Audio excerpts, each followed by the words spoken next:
नरकीय जीवन जीने को मजबूर हैं जी ब्लॉक के अंसल वासी, जिनका कहना है कि हम किसी को भी सलाह नहीं देंगे कि अंसल में प्लॉट खरीदे। उसका कारण जानिए। निजामपुर से गंदे पानी की निकासी को लेकर सारा पानी पंप के जरिए अंसल की ओर आ रहा है, जिसके बाद हुडा विभाग की जमीन में वह पानी सारा इकट्ठा हुआ है, जो कि अब जोहड़ का रूप धारण कर चुका है और अंसल के मकानों में मार कर रहा है, जिसके कारण मकानों में शीलन आई हुई है। वहीं के लोगों ने बताया कि हमें यहाँ पर रहते हुए 5-6 साल हो चुके हैं, लेकिन अभी तक किसी भी प्रकार की कोई सुविधा नहीं मिली है। वहीं लोगों ने बताया कि सीवर का पानी भी ब्लॉक हुआ है और सड़कें भी टूटी हुई हैं, जिसके कारण बच्चे भी सड़कों पर नहीं खेल सकते। और स्थानीय लोगों ने यह भी बताया कि सड़क बनाने के लिए मकान के बाहर के थड़े तोड़ दिए गए थे, जिसको लेकर 800 रुपए भी लिए कर्मचारियों ने। वहीं अंसल के प्रधान सुरेश गुम्मर ने कहा कि हुडा विभाग के अधिकारियों से मिलकर इस पानी की निकासी को लेकर मांग की जाएगी।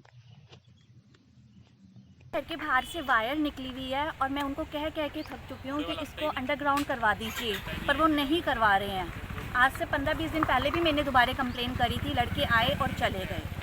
मैंने कहा अभी गर्मी है, आप करवा दीजिए इसको ठीक, तब उन्होंने मना कर दिया, कहते हाँ करा देंगे, हाँ करा देंगे, पर अभी तक कोई सुनवाई नहीं है इसकी भी।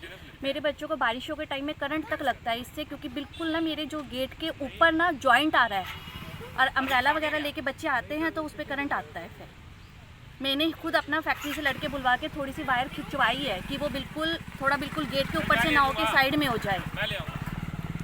आज तक कभी यहाँ पे सड़क नहीं बनी है, कोई शिविर की कोई सिस्टम नहीं है यहाँ पे सही पे, और जो मीटर बॉक्स हैं सारे खुले पड़े रहते हैं। क्या बच्चों को करंट लग जाए, कुछ लग जाए, वायर खुली पड़ी रहती है। हम अपने बच्चों को बाहर नहीं छोड़ सकते हैं बिल्कुल भी कि हम अंदर हैं तो बच्चे बाहर खेल लें। हमारे बच्चे हमेशा घर के अंदर ही रहते हैं। कौन सी जगह है ये? ये है जी ब्लॉक 3000, 32, 33, 34, जैसे ये सारे इसी लाइन में घर आते हैं। 3020 वगैरह ये सब इधर ही आते हैं घर। और जो हमारे पीछे घर के पीछे इतना बुरा हाल है, इतना कूड़ा है एक्सेस में और इतना पानी भरा पड़ा है, वहाँ पे हमारे अंदर के बेड़ों में इतना गैप आ चुका है। हम फीलिंग करा के हार चुके हैं, पर कोई सुनवाई नहीं है। कह के थक चुके हैं हम। इतनी बार हम कंप्लेन करके आ चुके हैं, पेड़ों के लिए पेड़ कटवा दीजिए, कुछ नहीं सुनते वो। हम बस रजिस्टर में लिख के आ जाते हैं, छुट्टी खत्म, उसके बाद कोई हमारी सुनवाई नहीं होती है। ये जिस टाइम रोड बनाने के लिए आए हैं, उन्होंने स्पेशली हमारे से रैम्प तोड़ने के लिए बोला है कि नेक्स्ट डे बनेगी रोड, लेकिन हमने 800 रुपये दे के रैम्प तोड़वाए हैं। वो बल्कि हमारा काम नहीं है, जो रोड बनवाएंगे वो अपने आप करेंगे। और नेक्स्ट डे तोड़वाने के बाद वो बोल रहे हैं मलबा भी उठाओ, मलबे के लिए कह रहे हैं आप अलग से पे करो। और उसके बाद पूरा रोड ये 3-4 महीने हो गए एज इट इज़ पड़ी है, ना कोई आ रहा है। बोलते हैं अंसल ऑफिस में जाते हैं कि अभी हमारे मार्च में बनेगी, अप्रैल में बनेगी, लेकिन कई बार वो ऐसे ही प्रॉब्लम हो रही है। डेली हम परेशान हो चुके हैं। बच्चे हैं मेरे 2-3 बार गिर चुके हैं रैम्प पे। दादी आती हैं, वो 90 ईयर्स के, वो बेचारी ऊपर जाती हैं, वो बेचारे नीचे गिर जाते हैं, उनको 2-3 बार चोट लग चुकी है। इन्हें बड़ा परेशान किया हुआ है, डेली नहीं आता है, एक हफ्ते में 1 या 2 बार आते हैं। कूड़े के लिए भी हम पे कर रहे हैं मंथली, फिर भी नहीं आते हैं वो लोग। हमारे घर की बैक साइड में पूरा जोड़ बने हुए हैं, 2-2 फुट पूरा पानी भरा हुआ है, दीवारों में क्रैक आ रहे हैं। 5-6 बार हम अपना खुद की फिलिंग भी करा चुके हैं, लेकिन कोई मेंटेनेंस नहीं है, बच्चे बीमार होते रहते हैं। क्या चाहते हैं आप? ये चाहते हैं कि हमारी इन चीज़ों की सुनवाई हो। हमने इतने पैसे खर्च करे हैं, इतने महंगे मकान बनाए हैं, उसके बाद कोई हमारी इन समस्याओं पर ध्यान दे। अंसल ऑफिस में जाते हैं, वो कोई ध्यान नहीं देता है। सड़क का इतना बुरा हाल है, पीछे के बेड़े परेशान हो चुके हैं। 2 या 3-4 महीने से टूटी हुई है रोड, कोई नहीं मेंटेनेंस करता है यहाँ की। स्ट्रीट लाइट नहीं है सर, पॉल पे नई लाइट है, रात के टाइम पूरा अंधेरा हो जाता है। मेरा हाउस नंबर है 3031। बैक साइड में पूरा पानी भरा पड़ा है, रैंप हमारा सारा टूट गया, गाड़ी खड़ी करने की जगह नहीं है। रोड तोड़ के चले गए हैं और बोल के गए थे कि बस मतलब रैंप तुड़वा लो, उसके बाद सड़क बन जाएगी।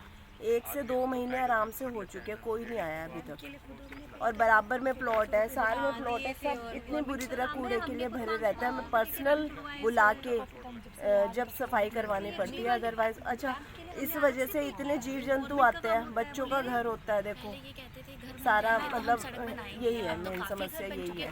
ये अंसल जी ब्लॉक हाउस नंबर 3027 से 3038 के पीछे की लोकेशन है। ये 2-2 फुट पानी खड़ा है, दीवारें घरों की वो हमारी बैक साइड की दीवारें हैं, कभी भी गिर सकती हैं। अंदर फर्श बैठने शुरू हो गए हैं, दीवारों में क्रैक आ गए हैं। अंसल में जाओ कोई नहीं सुनता। 2-3 एसोसिएशन बनी हुई हैं, दुनिया में एक एसोसिएशन होते हैं, यहाँ पे 2-3 है, सुनता कोई सी एसोसिएशन वाले नहीं, सबको अपना अपना काम चाहिए, फोटो डाल देंगे, सुबह हमने कुत्ते भगा दिए, ये कर दिया वो कर दिया, मतलब का काम कोई नहीं। बीमारियाँ फैल रही है, बच्चे बीमार हो गए, वैसे तो इतनी हेल्थ मैनेजर्स लेंगे, ये लेंगे वो लेंगे, लेकिन वैल्यू कोई है नहीं पब्लिक की लाइफ की। 2-2 फुट को क्या कह रहे हैं आप, देखिए यहाँ पे क्या पोजीशन है, कोई नहीं सुनता। अंसल का ऑफिस में चक्कर मार मार के खड़े वो हो गए। भाई मेरी तो सबसे सारे पानीपत वासियों से अपील है, गांव में कोठी बना लेना, अंसल में मत लेना, इससे घटिया कॉलोनी मैंने नहीं देखी। बुरा हाल है, सड़कों पे 2-2 फुट गहरे खड्डे हैं, वहाँ की आप फोटो ले लीजिए, कोई स्ट्रीट लाइट नहीं जलती, कोई कुछ नहीं। 2-3 बार गुड़िया गिर के एक्सीडेंट हो चुका, बुरा हाल है, ज़्यादा झूठ से ज़्यादा बुरा हाल है। 2-2 फुट पानी खड़े, इसका कोई इलाज हो सकता है तो करवा दीजिए। रिक्वेस्ट है पानीपत के जितने भी समाज सेवी, पॉलिटिशियंस, गवर्नमेंट ऑफिस सुन रहे हैं, हमारी हाथ जोड़ के रिक्वेस्ट है, अगर आप लोग कुछ कर सकते हैं हमारे लिए, हमारा यहाँ से करवाइए, या हमारी कोठियाँ कुछ ढंग से रेट में बिकवा दो, हम तो यहाँ से बेच के जाएँ। और दोबारा अपील कर रहा हूँ, गाँव में कोठी ले लेना, अंसल में मत लेना, यहाँ कोई नहीं सुनता। वो कह देते जी हमारा एरिया नहीं, हम पानी कहाँ से रोक के, हमारा पानी पता नहीं इनका ओवरफ्लो होता, कभी कहते हैं गांव से आता है, कभी हमें नहीं पता कहाँ से आ रहा है, अगले कह देते हैं हमारे बस का कुछ नहीं, हाथ उठा दिए उन्होंने। क्या नाम है आपका? संजीव जैन, 3032 में रहता हूँ मैं। 5-6 साल से रह रहे हैं। हमारे यहाँ ना तो आज तक सड़क बनी है, सड़क की हालत देख लो आप, बच्चे चलते हैं तो चलते चलते भी गिर जाते हैं, साइकिल चलाना तो बहुत ही महाभारत है। पेड़ों की कटिंग करने आता, ना सड़क पे कोई झाड़ू। सीवरेज का सिस्टम ये है, सीवरेज इन्होंने मेन लाइन से, आप इधर कैमरा करो, इधर देख सकते हो आप, सीवरेज का सिस्टम ये है, सारी कोठियों में सीवरेज बैक मार रहा है। इन्होंने सीवरेज को मेन लाइन से नहीं जोड़ा है, जिस वजह से सीवरेज घरों में बैक मार रहा है। अब इन्होंने बाईपास कर दिया, सीवरेज प्लाटों पे निकालना पानी शुरू कर दिया, लेकिन ये भी कोई स्थायी हल नहीं है, क्योंकि जब ये ओवरफ्लो होता है तभी जाता है, लेकिन घर का पाइपलाइन इससे नीचे है, वो घरों में बैक मारता है, घर में बदबू रहती है, जिस वजह से घर भी बैठने शुरू हो गए हैं। आप हमारे घर की तरफ चलोगे, यहाँ हमारे गली में 10 कोठियाँ हैं, सारी कोठियों में सबके रैंप भी बैठ चुके हैं। इस करके मेल कर करके पर्सनल जा जाके बोल चुके हैं, थक हार गए, हमारा कोई नहीं सुनता। और ये कहते हैं जिसको कहना है कह दो। ये सड़क बनाने पहले 2 महीने पहले आए थे, इस सड़क के सारे मोहल्ले के रैंप तोड़ दिए, सड़क चौड़ी करेंगे जी, सड़क बनाएंगे, लेकिन आज तक ये सड़क बनाने नहीं आए। तो ये यहाँ पे अप्रोक्सीमेट 2 से 3 महीने हो चुके हैं।